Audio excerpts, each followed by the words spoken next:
လေးပြောကြပါဆိုပြီးပြောတော့ဒီနေ့မြန်မာ story ကိုပြောပြသွားမယ်ပေါ့နော်ဒါပေမဲ့အဲ့တော့စေယူလာရေးစာအုပ်တွေမှာမြန်မာလိုရေးထားတဲ့စာအုပ်ဆိုလို့တအုပ်တွေပါတယ်အဲ့တော့ကလည်းသူက universe အကြောင်းရေးထားတဲ့စာအုပ်ပေါ့နော် universe အကြောင်းရေးထားတဲ့စာအုပ်ဆိုတော့အတားကိုတော့မဖတ်တော့ဘူး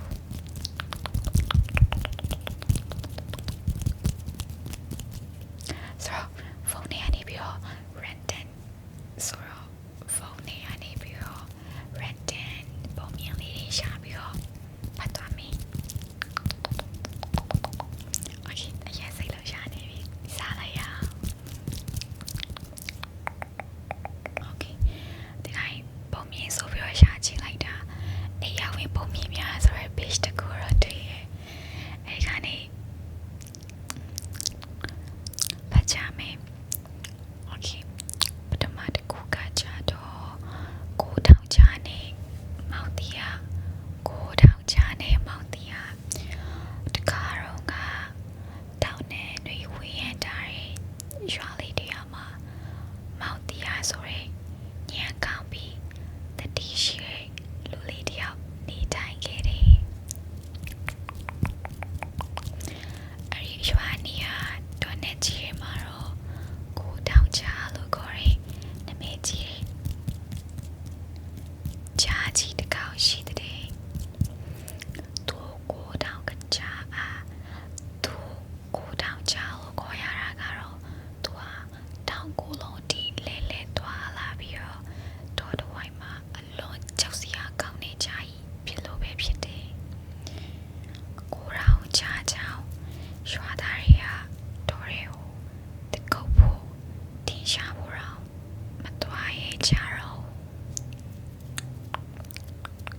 ဒီနေ့မှာရွာသားတွေစုဝေးပြီးတော့ဒီကြိုင်ကိုဘလို့ကာကွယ်ကြမလဲရွာတွေဒီရောက်လာရင်အနေရရှိနိုင်တယ်လို့ဆွေးနွေးကြတယ်မောင်တီဟာတော့ဂျာကိုအားနဲ့တိုက်ခိုက်ဖို့မစင်စားပဲဉာဏ်ပညာနဲ့ဖြည့်ရှင်ဖို့ဆုံးဖြတ်လိုက်တယ်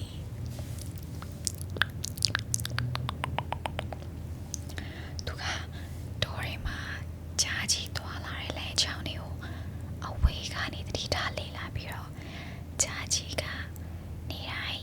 ညနေဆောင်တိုင်းရေကန်တစ်ခုစီသွားတောက်တတာကိုတီးလာတယ်မောင်တီယာက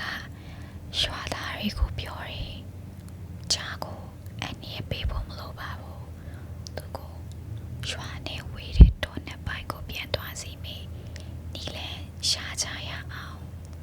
တို့နောက်သူတို့ကတော်ရီမှာဂျာကြီးလာတဲ့လမ်းကြောင်းကိုပိတ်ဆို့မထားပဲရွာဘက်ကိုမလာနိုင်အောင်လုံခြုံတဲ့ကာရန်တွေပြုလုပ်ကြရတယ်ရွာအနီးမှာရှိတဲ့အစာအကျွေးချမ်းတွေကိုလည်းတေချာရှင်းလင်းပြီးဂျာကိုဆွေးဆောင်နိုင်မယ့်အရာတွေမထားတော့ဘူးရန်အနေငယ်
လေးအဝေးလျှော်ပေးရတယ်ရှားတဲ့ငွေနဲ့နယ်လေးနဲ့ညီမလေးအတွက်စားစရာဝယ်ပေးပါတယ်မိသက်ကတော့အိမ်မှာအိမ်မိုးကိစ္စလေးပဲလုပ်ရင်စားကိုစူးစမ်းတင်ယူပါတယ်တညမှာမိသက်ကမေးလိုက်ပါတယ်အမရေကျမတို့ဘဝကဘာလို့တလောက်ခက်ခဲနေရတာလဲတခြားကလေးတွေကမိဘတွေနဲ့ပျော်ရွှင်ရွှင်နေနိုင်ကြတယ်ကျမတို့ကတော့မိတွေကညီမလေးရဲ့ခေါင်းကိုနူးညံ့စွာပူပေးရင်ပြုံးလိုက်ပါတယ်ငါတို့မှမိဘတွေမရှိတော့ပြီမေတယောက်နဲ့တယောက်တော့ရှိတယ်လေဘဝကဘလောက်ခက်ခဲပါစေငါတို့နှစ်ယောက်လည်းမလျှော့ပဲကြိုးစားရင်တနေ့တော့ကောင်းတဲ့အချိန်ရောက်လာမှာပါမိသက်ကအမကိုပတ်တိုင်းရင်ကောင်းကြီးလိုက်ပါတယ်ဒီနေ့မှာတော့မိသွေးအလုံးလုံးနေတဲ့အိမ်ကအဘွားတယောက်ဟာမိသွေးရဲ့ကြိုးစားမှုကိုတတိထားမိသွားပါတယ်သမီးကအလောက်ကိုလည်းကြိုးစားတယ်ညီမလေးကိုလည်းဆောင်ရှောက်တယ်မင်းတို့နှစ်ယောက်ဒီလိုပဲရှောင်ခဲ့နေရတာမသိဘူးအဘွားကသူ့ရဲ့မော်လုံးငယ်လေးမှာမိသွေးကိုအလုပ်ပေးလိုက်ပါတယ်မိသွေးဟာမနေ့ပိုင်းမှာမော်လုံးရင်အလုပ်တင်ယူပြီးညနေဘက်မှာညီမလေးနဲ့အတူစားလေ့လာခဲ့ပါတယ်အချိန်တွေကြာလာတဲ့ညမိသွေးဟာမော်လုံးပညာကိုကျွမ်းကျင်လာပါတယ်မိသက်ကလည်းစားကိုကြိုးစားတင်ယူပြီးစားတော်ရဲ့ကလေးတယောက်ဖြစ်လာခဲ့ပါတယ်ဒီနေ့မှာတော့မိသက်ဟာစာမေးပွဲတစ်ခုမှာရွာလုံးချပထမဆုံးရခဲ့ပါတယ်ဆိုရတဲ့အချိန်မှာမိသက်ကအမကိုလမ်းကြည့်ပြီးပြုံးလိုက်ပါတယ်မိသွေးရဲ့မျက်လုံးထဲမှာတော့ဝမ်းသာမျက်ရည်တွေပြည့်နေနေပါတယ်အမရဲ့တနေ့ကျရင်ပိုကောင်းတဲ့ဘဝကိုရောက်မှာပါနော်ငါယုံနေနေ့တကြာလာတဲ့အခါမိသွေးဟာမော်လုံးငယ်လေးတစ်ခုကိုပိုင်ဖွင့်နိုင်ခဲ့ပါတယ်သူမမိမိလိုပဲအခက်အခဲကြုံနေရတဲ့လူငယ်တွေကိုအလုပ်ပေးခဲ့ပါတယ်မိသက်ကလည်းပညာရေးကိုဆက်လက်ကြိုးစားပြီးနောက်ဆုံးမှာရွာကလေးတွေကိုစတင်ပြီးဆရာမတယောက်ဖြစ်လာခဲ့ပါတယ်ဒီနေ့မှမိသက်ကအမကိုပြောလိုက်ပါတယ်အမရေကျမတို့ဘဝကိုပြန်စင်စားခြင်းမိဘတွေမရှိတော့တာကကျမတို့အတွက်ကဲဆိုခြင်းတကူဖြစ်ခဲ့ပြီမေအရိကကယ်ရီကြောင့်မေကျမတို့တယောက်ကိုတယောက်ပို့ချစ်တလာခဲ့တယ်ပို့ကြိုးစားတလာခဲ့တယ်မိတွေကပြုံးပြီးပြောလိုက်ပါတယ်ဟုတ်တယ်ညီမလေးကက်တီယာကလူတိုင်းကိုတူညီတဲ့ຢာတွေမပေးဘူးဒါပေမဲ့ကိုလက်ထဲရောက်လာတဲ့ဘဝကိုဘယ်လိုတည်ဆောက်လဲဆိုတာကတော့ကိုရဲ့ကြိုးစားမှုနဲ့စိတ်ဓာတ်ပေါ်မှာမူတည်တယ်အဲ့ဒီနေ့ကအစားပြီးညီမနှစ်ယောက်ဟာကိုယ်တိုင်အောင်မြင်ရုံသာမကသူတို့လိုကက်ခဲကြုံနေရတဲ့ကလေးတွေအတွက်လည်းကိုကြီးပေးခဲ့ကြပါတယ်ဆိုတော့ပုံမြင်ကနေဘာတွေသင်ခန်းစာရလိုက်ကြလဲပုံမြင်သင်ခန်းစာကကြတော့ကင်တီယာကဘဝကိုခက်ခဲစေနိုင်ပေမဲ့မိမိရဲ့ကြိုးစားမှုမျှော်လင့်ချက်နဲ့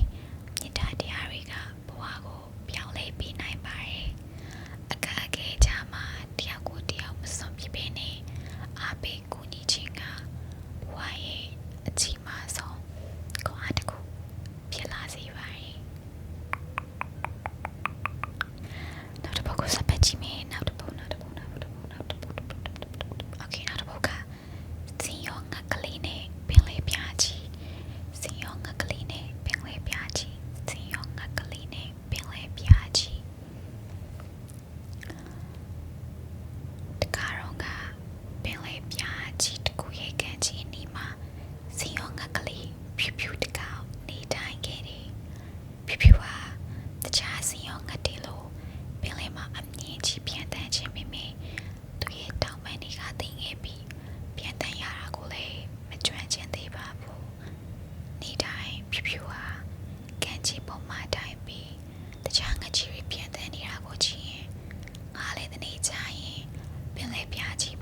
ဝေးမှာသူအမေအတိုင်းကိုမြင်လိုက်ရတဲ့အခါဖြူဖြူဟာအာရင်ပြင်းနေအိမ်ကိုပြန်တန်းလာခဲ့တယ်အမေကဖြူဖြူကိုတွေ့တဲ့အခါဝမ်းသာအားရနေဒါလေးကကိုယုံကြည်ပြီးမလျှော့ပဲကြိုးစားခဲ့လို့အခုလိုပြန်နိုင်လာခဲ့တာပဲလို့ပြောခဲ့တယ်ဖြူဖြူကလည်းပြန်လေပြားကြီးကိုချင်းပြုံးလိုက်တယ်အဲ့ဒီနေ့ကစားပြီးဖြူဖြူဟာမိမိမတက်သေးတဲ့အရာတွေကိုမကြောက်တော့ပဲနေတိုင်းနည်းနည်းချင်းစီကြိုးစားတက်တယ်စီအောင်ငါကလေးဖြစ်လာခဲ့တယ်ပုံမြင်တင်ရဲ့စားပါရကြလေဆိုရင်တော့โอเคတင်ရဲ့စားမပတ်သေးဘူးဒါပေမဲ့အခုလော့စေပြောနေကြတယ်အခုဒီနည်းနည်းဒါကြတော့ကလေးတွေရေးထားတဲ့ပုံစံပေါ့နော်တကယ်အခုလက်ရှိမှာလို့ရှောင်းလည်းပြောနေကြတယ် comfort zone ကနေရုံထွက်ပါ comfort zone ကနေရုံထွက်ပါအဲ့လိုမျိုးရင်းနဲ့တွားပြီးတော့ဆင်းနေတာကလေးပါရှင်လူကြီးပါရှင်ဆိုရင်တော့မင်း comfort zone ကရုံထွက်လိုက်ပါပေါ့ okay တကယ်ပုံမြင်တင်ရဲ့စားတခြားတော့ပတ်ကြည့်မယ်ပုံမြင်တင်ရဲ့စားကြတော့မိမိကိုယုံကြည်ပြီးတော့အခက်အခဲတွေကြားမှာလက်မလျှော့ပဲကြိုးစားမယ်ဆိုရင်မဖြစ်နိုင်ဘူးလို့တင်ထားရတဲ့ကိုတော့ဒီနေ့မှအောင်မြင်နိုင်ပါတယ်ပြောချင်တာကတော့အရာတိုင်းဟာဖြစ်နိုင်နေပေါ့နော်အမေဖြစ်နိုင်တဲ့ຢာတွေကတော့ဖြစ်နိုင်နေပေါ့နော်ကြိုးစားရင်ဖြစ်နိုင်နေပေါ့နော်โอเคကြိုးစားကြရအောင်โอเคနောက်တစ်ပုဒ်သတ်ပတ်မယ်နောက်ဆုံးတစ်ပုဒ်ပိုင်ကောင်းလားဆိုတော့ဘုံနဲ့လောက်တော့စပတ်လိုက်မယ်နော်โอเคကန်ကောင်းမိုးမောင်ချကန်ကောင်းမိုးမောင်ချဆိုတာလေးပတ်မယ်ကန်ကောင်းမိုးမောင်ချโอเคကန်ဆိုမိုးမောင်ချမဟုတ်ဘူးတဲ့နမေကကန်ကောင်းမိုးမောင်ချပါတယ်ဆိုတော့ပတ်ချအောင်ရှိတော့ကကျွာတရားမှာအင်မတန်မှပြင်းရှိပြီးတော့အလုံးမလုံးချင်းနဲ့လူပြိုကြီးတယောက်ရှိပါတယ်သူနမေကမောင်ကန်ကောင်းနေသူကဘာလုံးမလုပ်ပဲနေတိုင်းအိမ်လိုက်စားလိုက်နေပဲအချိန်ကုန်စေခဲ့ပါတယ်ဒီနေ့တော့မိဘတွေကမောင်ကန်ကောင်းကိုစိတ်ပြတ်လုံးလို့အိမ်ပေါ်ကနေမောင်ချလိုက်ပါတော့တယ်မောင်ကန်ကောင်းလေဘာလို့ရမှမသိပဲတော်လည်းအတိုင်းရှောင်လာခဲ့ရကနေဝင်မိုးချုပ်သွားတဲ့အတွက်ညောင်မင်းကြီးတပင်အောက်မှာအိပ်ပျော်သွားခဲ့ပါတယ်အဲ့ဒီညောင်မင်းကြီးအပေါ်မှာတော့ကဲနမမောင်နဲ့နေဗီရင်စီယာပုံနာ3ယောက်နာကိုနေကြပါတယ်ပုံနာ3ယောက်ကညနေတဲ့အထိကောင်းငင်ကခြေတော်ရတွေကိုကြည့်ပြီးဗီရင်တက်ကြတာပေါ့ဆိုတော့ပထမပုံနာကဟောဒီညောင်ပင်အောက်မှာအိပ်နေတဲ့သူကမနှက်ပြမနှက်မိုးလေးတိုင်းပြည်ရဲ့သမီးနဲ့တိုင်းပြည်ရဲ့မင်းသမီးနဲ့လက်ထက်ရပြီးတော့ဘရင်ပြမိတ်ကန်စားတာရှိရလို့သူကဟောလိုက်ပါတယ်ဒုတိယပုံနာကကြတော့ဒါပေမဲ့သူမမကောင်းတဲ့ကကြမ္မာဆိုတကူရှိနေတယ်မင်းသမီးနဲ့လက်ထပ်ပြီး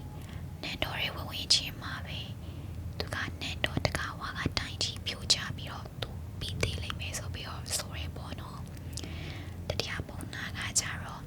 တကယ်လို့အဲ့ဒီတိုင်းပြိုတာကနေလွတ်သွားခဲ့ရင်တော့မှမင်္ဂလာဦးညာအိမ်ဆောင်ထဲမှာအစိပ်ပြင်းနဲ့မွေးရောက်ကိုက်ပြီးတေးရလိမ့်မယ်လို့သူကပြေးဆွဲပြီးတော့ပြောလိုက်တယ်ဒီစကားတွေကိုတပင်အောင်မှာအိပ်ပျော်နေတဲ့မောင်ကန်ကောင်ကတော့မချရပြီမင်းဒီပင်ပေါ်မှာရှိနေတဲ့တခြားမင်းတမမဟုတ်တော့ဆောင်တဲ့ပေါ့နော်သူကအကုန်ချလိုက်ရတယ်ဆိုတော့နမင်းကမောင်ကန်ကောင်ကိုတနာပြီးတော့ကစ်တင်ပို့ဆောင်ဖြတ်ခဲ့တယ်နောက်တနေ့မနက်မှာတော့တိုက်ဆိုင်ပဲအဲ့ဒီတိုင်းပြည်ရဲ့ပြည်ဝင်ချင်းနဲ့ရွာဆန်းသွားပြီးတော့နံဝေးစကန်မဲ့သူကမရှိဘူးဆိုပြီးတော့ဖြစ်နေပါတယ်အဲဒါကြောင့်မိုးမက်တွေကမင်းလောက်ရဖို့အတွက်ဗုဒ္ဓယထာကိုလွတ်လိုက်ရကနေယထာကမောင်ကန်ကောင်အိပ်ပျော်နေတဲ့ညောင်မင်းချီရင်ကိုစိုက်မြိုင်ရောက်လာပါတော့တယ်မိုးမက်တွေကမောင်ကန်ကောင်ကိုမင်းလောက်ပြင်းနေနဲ့တော့ကိုခေါ်ဆောင်ပြီးတော့မင်းသမီးလေးနဲ့လက်ထပ်ဖို့ပြင်ဆင်ကြပါတယ်နမီကပုံနာရဲ့ဟောခင်ကိုတင်းနေတဲ့အတွက်ကြောင့်မလို့မောင်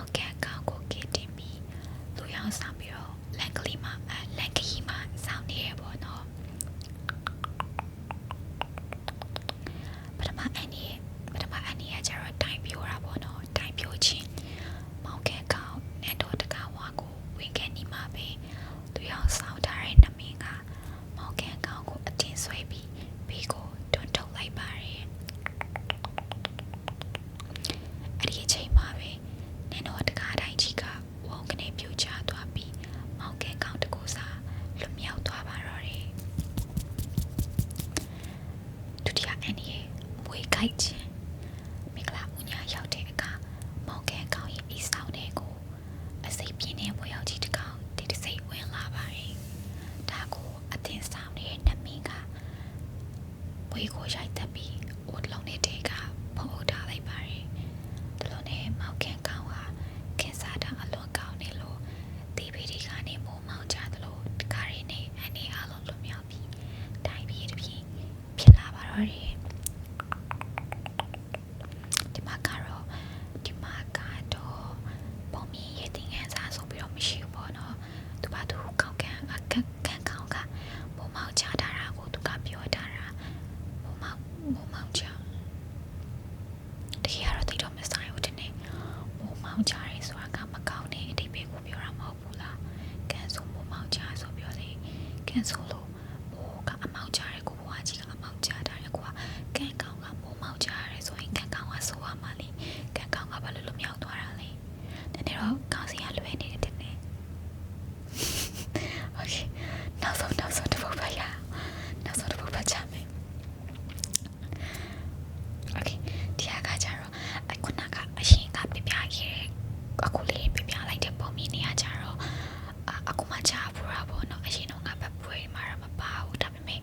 ဒါမှမဟုတ်ဘက်ပူပြီးတော့မေးသွားတာလေးဖြစ်ကောင်းဖြစ်နိုင်တယ်ဒါပေမဲ့အခုပြောပြမယ်ပုံမြင်ရကြတော့ဘက်ပူတယ်ငယ်လေးတော့ငါလည်းဘက်ပူတယ်ဆိုတော့အဲ့ပုံမြင်ကိုတွေးလိုက်လို့အဲ့ဒါပြောပြမယ်နမေကကြတော့ဘယင်မမြည်နေရွယ်ရှိတယ်ဘယင်မမြည်နေရွယ်ရှိတယ်ဟိုရှိတော့ငါတိုင်းပြည်တကူမှာရုပ်ရည်ချုံမောပြီးတော့တကူအာနာကြီးမာတယ်ဘယင်တပါရှိခဲ့ပါတယ်ဒါပေမဲ့အဒီဘယင်ကဘသူမှဒါပေမဲ့အဲ့ဒီဘယင်မှာဘသူကိုမှပေးမသိပဲပုံခွဲထားရတဲ့လိုဝက်ချက်တကူရှိနေပါတယ်အဲ့ဒါကတော့ဘယင်ရဲ့နှစ်ရွက်နှစ်ပတ်စလုံးက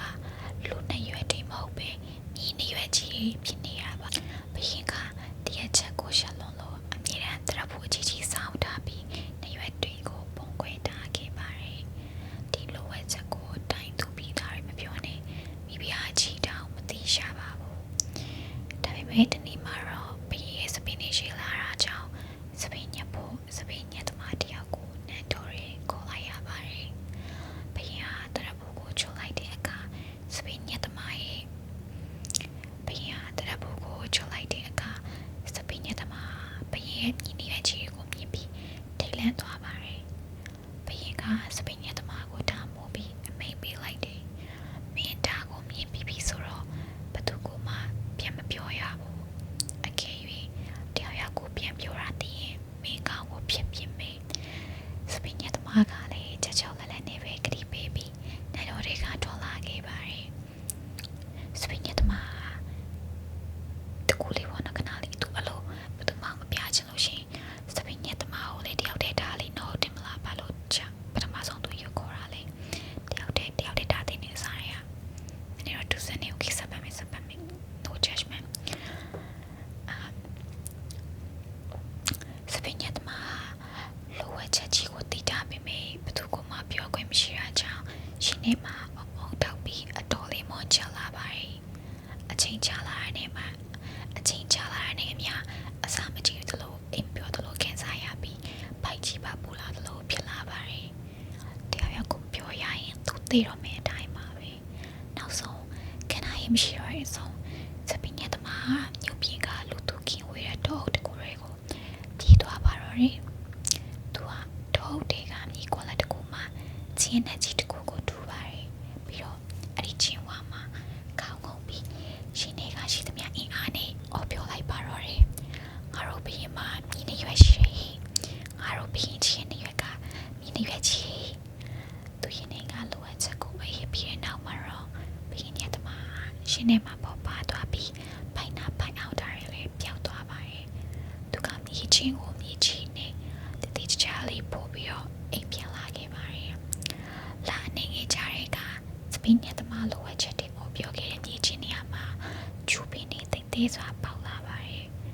ဒီနေ့မှာတော့တိုးချောင်းသားလေးတယောက်ကအဲ့ဒီကျူပင်းနာကကျူပင်းတပင်းကိုခုတ်ပြီးတော့ပလွေးလုံးမောက်လိုက်ပါတယ်ဒူဆန္ဒကတိုးချောင်းသားလေးပလေးမောက်လိုက်တဲ့အခါပလေးတဲ့ကတာမဲဂီတာတမ်းမထွက်ပဲ န်ကြီးထွက်လာပါတယ်အဲ့တော့ဘုရင်မှာမြင်နေပြရှိတယ်လေတိုက်ရင်လှုပ်အဲ့လိုမျိုးပေါ့နော်ကျူတော်တဲ့ကိုလေတိုက်တဲ့အခါတိုင်းမှာလေကျူပင်းနေအချင်းချင်းပတ်တိုက်ပြီးဘုရင်မှာမြင်နေရရှိသည်ဘုရင်မှာမြင်နေရရှိသည်ဆိုရဲအတန်နေတော့အိတ်တကူလုံးအိတ်နေအောင်ထွက်လာပါတော့တယ်မချခင်မှာပဲဒီတည်ဟာတနိုင်ကလုံးကိုပြည့်နေသွားပြီးဘုရင်နာရီတီရောက်သွားပါတယ်ဘုရင်ဟာစပင်းညက်သမားကိုခေါ်ယူစစ်ဆေးပြီးမယ်စပင်းညက်သမားကသူ့လူကိုမပြောပဲညီချီကိုပဲပြောခဲ့ကြောင်းတူတုံးရင်နဲ့ဝန်ခံပါတယ်အမှန်တရားကိုဘလို့မှပုံခွဲလို့မရတော့မှန်သိသွားတဲ့အခါဘုရင်ကြီးဟာတပြင်းချပြီးတော့တရပူကိုချုပ်ပြလိုက်ပါတယ်ပြီးတော့သူရဲ့မြင်းရွက်ကိုတိုင်းသူပြည်သားတွေကိုရေဝင်ချပြလိုက်ပြီးအုပ်ချုပ်ခဲ့ပါတယ်ဒုစန္ဒာကပြည်သူတွေဟာဘုရင်ကိုမလောက်ပြကြတဲ့အပြင်မိမိကိုယ်ကိုရေဝင်လက်ခံရတဲ့ဘုရင်ကိုပို့ပြီးတော့ဒီညိုလေးစား